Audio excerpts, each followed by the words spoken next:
there, my fellow humans. It's your boy, the Unusual Geek here, and welcome back to Titanic Month. In today's episode, we're going to be talking about a movie that I made back in 2009. So in recent years, I've been getting messages like this in my DMs, whether it be on Snapchat, Instagram, Twitter, you name it. And it's all the same question: what happened to your Lego Titanic video? And the people who message me are very nice, very sweet. They say kind things like, oh, I used to watch it when I was a kid and I went looking for it the other day, but I couldn't find it. What happened to it? So let's talk about that.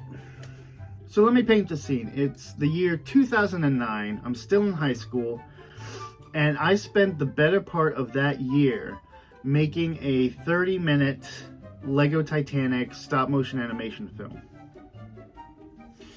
And I was just a one-man crew at the time. So, everything was up here, but I still went through the process of writing a script, making storyboards, and I tried to get other people in on it as voice actors, so it wasn't just me. I got one or two. Throughout the summer, I went to building the sets and filming on them, and just, it took months to make this thing.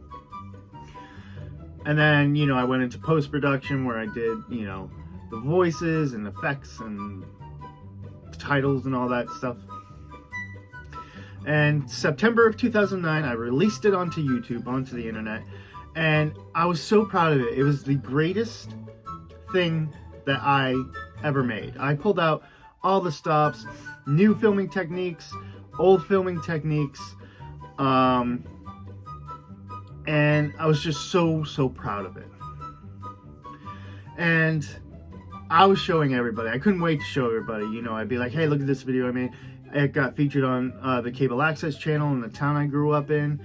And, I had so many people stop me and say, oh, that was a great film. I absolutely loved it.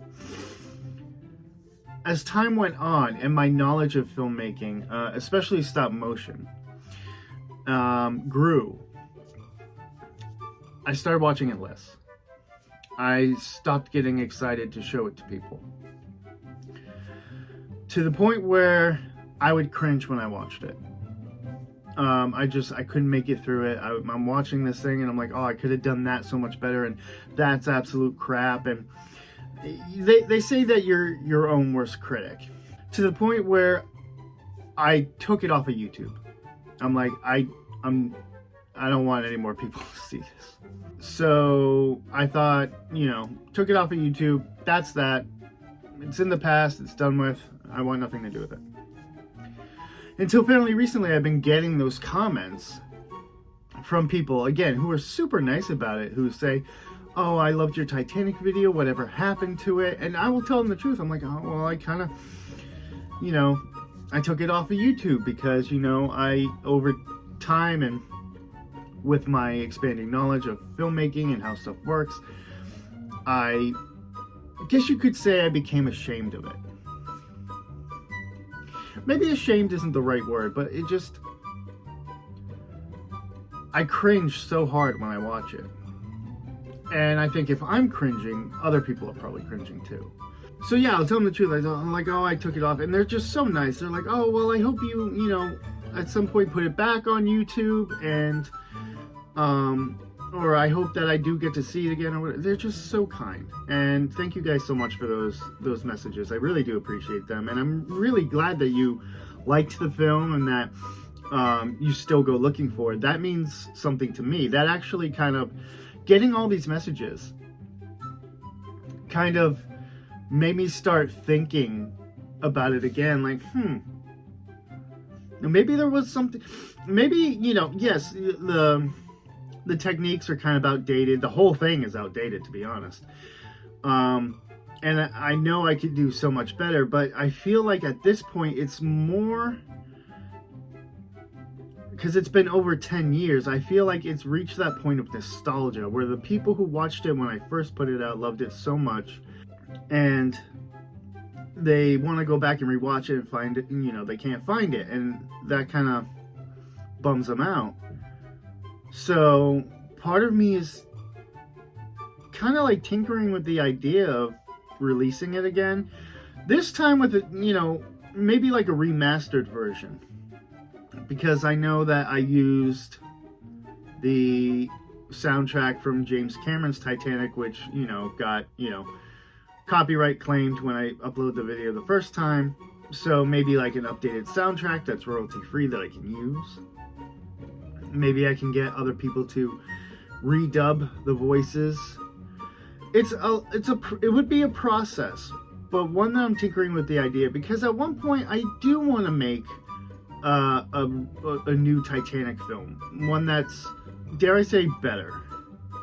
And I know a lot of people who saw the original were like, that first film was great. Why do you want to make it better? And I'm like, for my own sake. I want to make something that I can be proud of for the next 10, 20 years, instead of like, it being, my favorite thing for 5 years and then I start to hate it. But yes, I did make a 30-minute stop motion animation Lego Titanic movie back in 2009. No, it is not available to watch at this moment on YouTube or any other platform. My girlfriend hasn't even seen it, and quite frankly, I don't want her to. It's one of those things that I'm, unless you saw it when it came out, I'm holding pretty close to the chest right now. I'm tinkering with ideas. I also have to take in consideration that I'm not in high school anymore, so I don't have all the time in the world or any, or no responsibilities. I'm an adult now. I'm 32 years old. I have a job, I have bills, I have kids, I have responsibilities and duties. So I don't have a whole lot of free time to just be like, let's make a movie. So it's definitely something that has to happen in the right place, at the right time, with the right conditions. And unfortunately, I don't think I'm there yet. It will happen at some point, because it's been on my mind a lot. And especially during Titanic month, I'm like, I really want to make another Titanic movie and make it better and more historically accurate. And maybe this time lose the Stormtrooper. And yeah, so the whole thing with the Stormtrooper was that because I also like Star Wars. I mean, look, there's a Stormtrooper helmet right there. I'm a huge geek. If the name Unusual Geek, didn't imply that. And it was kind of a gag that I would put in any type of stop motion thing I did way back in the day. Is, I guess you could say, kind of like an Easter egg. I would put a Stormtrooper in the background or something. In this case, I had a Stormtrooper on the Titanic, and he's in 3 shots. One in the beginning, one during the sinking, and one in the end. At the time, there was no thought of being respectful, I guess you could say, to the victims, because some people could look at it and go, a Stormtrooper, that's disrespectful. Who's that Stormtrooper supposed to be, blah blah blah. It was just a funny gag that I thought it was funny and cute. But if I were to make a new one, I probably would lose the Stormtrooper, unless you guys fundamentally disagree and be like, if there's not a Stormtrooper in this new film that you're thinking of making, we're not going to watch it, we're going to boycott it, in which case, fine, I'll add the Stormtrooper. Let me know in the comments below. In the new Titanic movie that I make, whether it be stop motion animation, 3D animation, or live action, which would be super, let me know in the comments below. Do you want a Stormtrooper or do you not? I'll tally up the votes and, we'll figure it out. But yes, that is the story of what happened to my Lego Titanic movie. If I'm feeling productive enough and motivated enough and have the process down, I'll remaster it, redub it, new soundtrack, and maybe upload it and see what you guys think. But until then, it will remain, as Disney likes to say, it's in the vault and it's not coming back out. Anyway, guys, that's it for me. Thank you guys so much for watching. If you like what you saw, hit that like button. It really warms my heart when you do that. If you want to see more, click that subscribe button, and don't forget to ding that little bell next to it so you guys can get notifications whenever I upload a new video. I'm the Unusual Geek, and I'll see you guys in the next one.